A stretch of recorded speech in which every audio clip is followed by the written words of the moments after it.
Hello, hello. We are here with the lovely Tash Mitch, all the way from the UK. Hello, sweetheart. So awesome to have you here. Absolute pleasure. It's really a pleasure to be here with you as well. Thanks, darling. And I love the fact that this is now nighttime here in your morning, and we get to talk all things empowerment. I'm really grateful that you've said yes to have coming on. I love your perspective and the depth of conversations that we've had over the time we've known each other. So looking forward to you sharing what you have to say around the topic of empowerment. So I'm going to hand it over to you to introduce yourself and anything you fancy sharing about you. I'm going to hand it over to you, honey. Thank you. So I'm Tash Mitch. I'm a life and business coach that actually integrates energy work in what I do. I live in the UK, as Beck has just said, and I'm basically around 10-minute walk away from the ocean. We moved here about 4 years ago.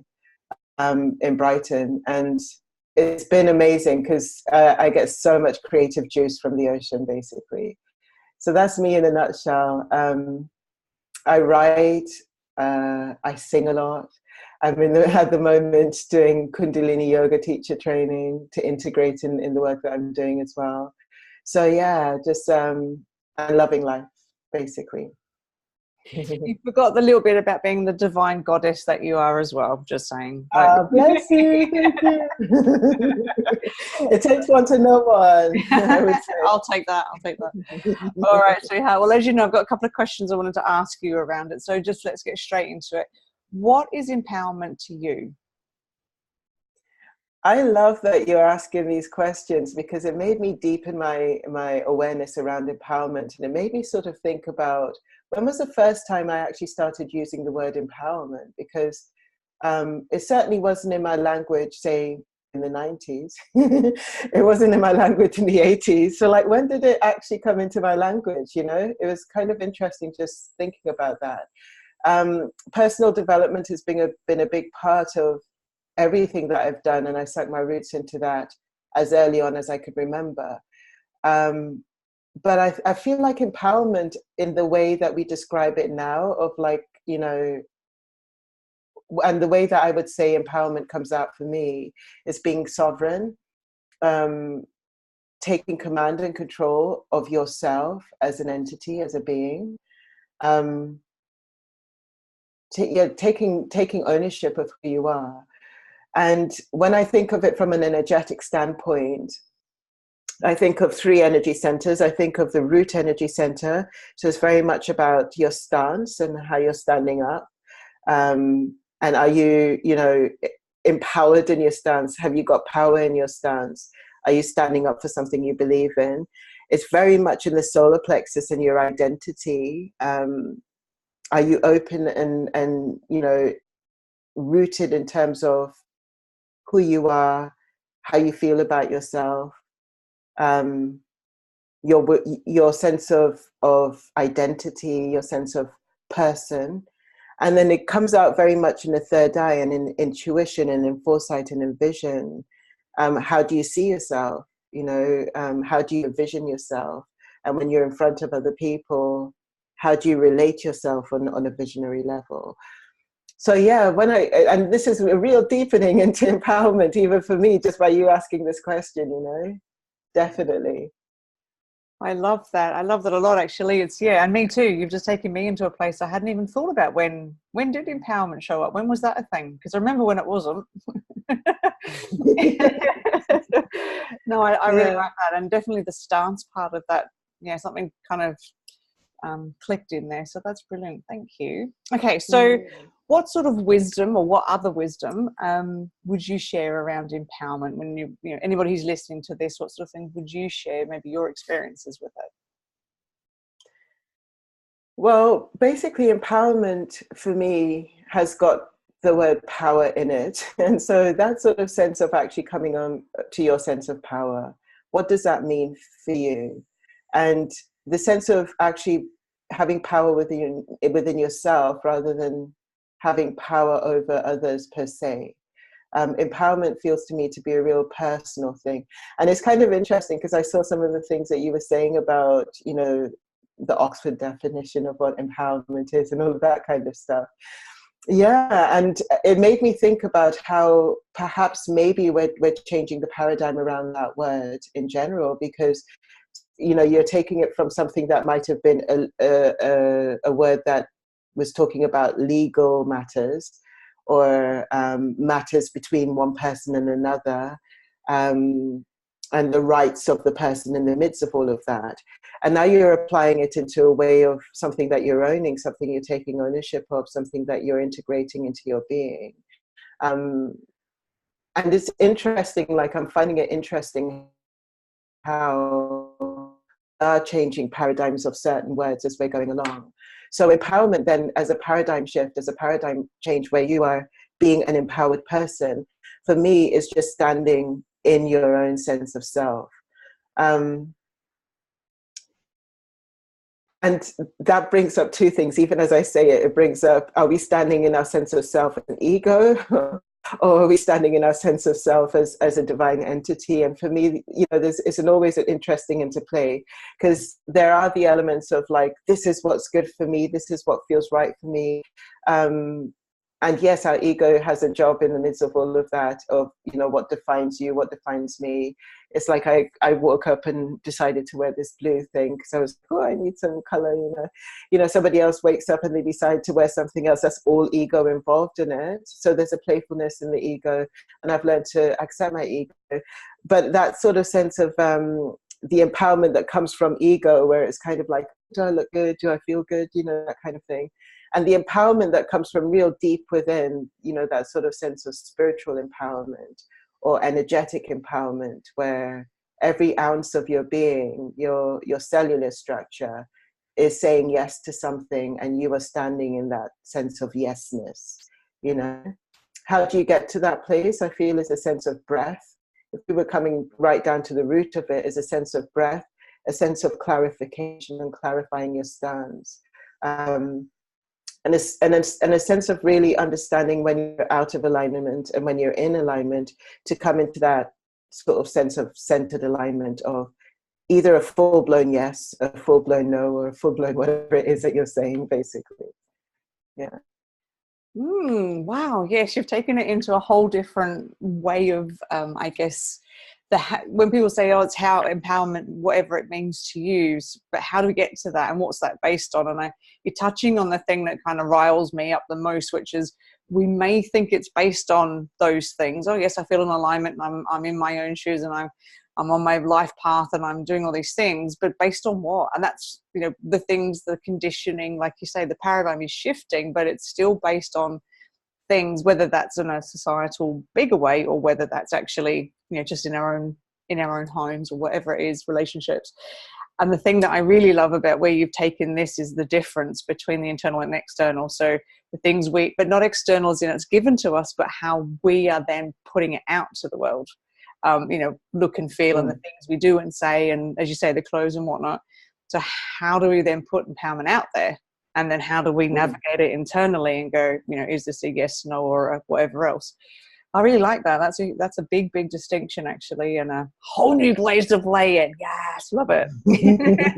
Love it. Thank you. Okay, so 3 hot tips for anybody listening that would like to, go, oh, how could I do this, or apply it, or something like that. 3 hot tips Tash would give on empowerment. So the first hot tip for me, personally speaking, is a simplicity of breath. I don't think that we could say enough about breath, right? It's a thing that actually links us to everything around us. It's a thing that sustains us. It's a thing that actually, if we lacked it for 15 minutes, things would go very, very, very skew very fast, right? And it's a thing that sometimes we forget. Actually, if we just come back to that, we come back to that sense of self, just deepening and lengthening our breath comes back to our sense of self. So that's the first thing. The second thing I would say is about clarity. And so many of us, and myself included, sometimes don't spend enough time clarifying if we're going left or if we're going right. Do you know what I mean? Where are we in this thing? What decision are we making, or what feels right for us? What is in alignment with us? That kind of thing. So empowerment to me is a sense of clarity. It's a sense of, right, we're going for this particular thing, and I'm all invested, and I'm all involved, I'm rooted, here we go, kind of thing. For us to do that, we need to know what that thing is, you know? So for me, the clarity of the yes and the clarity of the no is a really big one. And I've gotten it down to like a fine tune where I can almost say to somebody, I'm feeling about a 10% yes to that and about a 90% no. Do you know what I mean? Because it's kind of like I've started to really kind of tune in to the resonance of what that is for me. And also what's needed to be in alignment. It's like, if I am a 90% no to something, what do I need to do to either come to a point of yes? If I'm 90% no, there's a lot of stuff that needs to happen. Do you know what I mean? Like, a lot of stuff needs to happen to be shown to me to come to that level of an empowered yes. So yeah, it's a sense of clarity. And the third thing I would say is, and I'm just going up the dantians now, so I'm going up the energy centers, but the sense of intuition and the sense of knowing that you have access to all that you need within you. And that's a sense of sovereignty as well, right? I mean, we can go and seek help, advice, reflection, information from everyone else around us, or from one person who we value their opinion. And I think that's incredibly important, because none of us are islands on our own, right? So to have somebody that gives us a reflection of what could be or what is or whatever, I think that's really good. But ultimately, you always have to come back to your own internal navigational system. You have to come back to your own sense of what is right for me. How does this sit for me? Sense of self. And so for me, there's a sense of developing the intuitive centers around that, developing the sort of visioning centers of, I'm going in this direction, this is what feels right, this is what is good for me, kind of thing.